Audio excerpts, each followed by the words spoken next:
During the Clone Wars, the planet Mandalore was ruled by Duchess Satine Kryze. She was a pacifist leader and wanted to rid Mandalore of its violent past and history of civil war. The wars of Mandalore's past became so constant that they decimated the planet's surface, making it nearly inhospitable to live on, which led to their cities being built and housed in giant dome structures. Therefore, Satine refused to join the Republic in the Clone War and wanted to keep Mandalore neutral, staying far away from another war.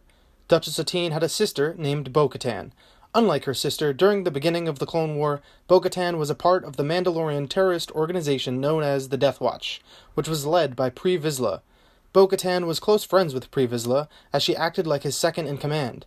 The organization wanted to overthrow Satine because they didn't agree with her pacifist ideologies and wanted Mandalore to return to the warrior culture it was known for. After failed attempts at trying to rid Satine from office as the war progressed, eventually Pre Vizsla, Bo-Katan, and their Death Watch stumbled upon Darth Maul and his brother Savage. Since Obi-Wan was a rival of both Vizsla and Maul, Maul devised a plan to give Vizsla control of Mandalore while he would get revenge on Kenobi. Bo-Katan was initially skeptical of Maul when they met, and Maul actually force-choked her in front of Vizsla to demonstrate his power. With the help of Maul's crime syndicates, the Death Watch took over Mandalore, but when Maul wanted to use Mandalore as a hub for a larger criminal empire, Vizsla and Bo-Katan betrayed Maul. The two dueled in an ancient Mandalorian ritual that stated that the winner would be crowned rightful ruler of Mandalore.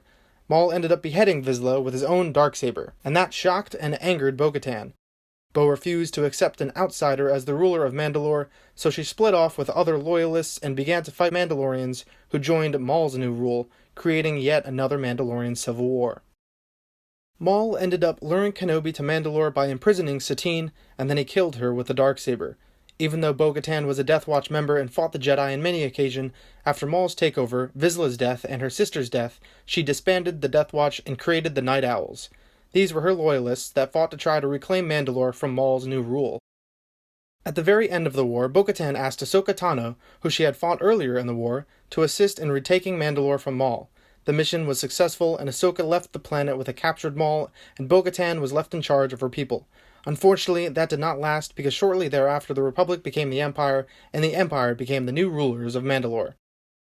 A Mandalorian named Gar Saxon that had aligned himself with Maul aligned himself with the Empire, so Bo-Katan kept fighting him with her loyalists to try to take back her home for years.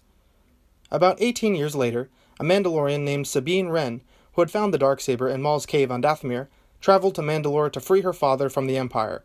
There she met Bo-Katan, and after they defeated Gar Saxon's brother Tiber, who had aligned himself with the Empire as well, Sabine knew to give the darksaber to Bo-Katan, because she was the heiress of Mandalore and the rightful leader. Bo-Katan then promised to honor her sister's memory by wielding the saber that had claimed her sister's life long ago. Then, sometime after Bo-Katan was in possession of the darksaber, she fought in what was known as the Great Purge, an event assuming to have claimed many Mandalorian lives and was the cost of the Empire's retaliation after Tiber Saxon's death. Somehow Bo-Katan lost the darksaber but survived the Purge, and at least 5 to 9 years later, about 28 years since the end of the Clone War, she was still looking for it, finally getting confirmation that an Imperial moth named Gideon had it. Since the Great Purge, Bo-Katan had been stealing weapon shipments from the Imperial remnants to try and reclaim her darksaber, her planet, and finally rule Mandalore after so many years of oppression. And that's all we have for Bo-Katan Kryze's timeline so far. If you enjoyed this video, make sure to like and subscribe for more character timeline videos in the future. Thanks for watching, and may the Force be with you.